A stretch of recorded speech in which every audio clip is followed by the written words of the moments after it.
To Premtobre Kasee no so na University of Cape Coast asaya one more dear no biem ene ya America say wo ma say hwe di kan say university in Ghana and West Africa 2024 Times Higher Education World University Rankings no one say hwe di kan Adom Kasee etwaso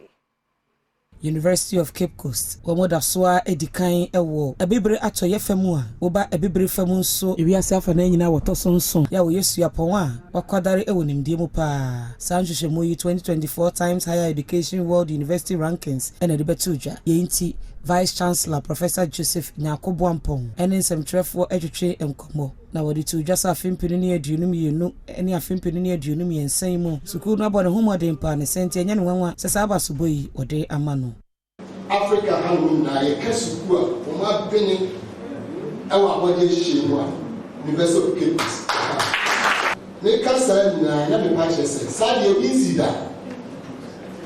ye ko a free bra o sade fo Dr. Kwame Nkrumah o je famu die na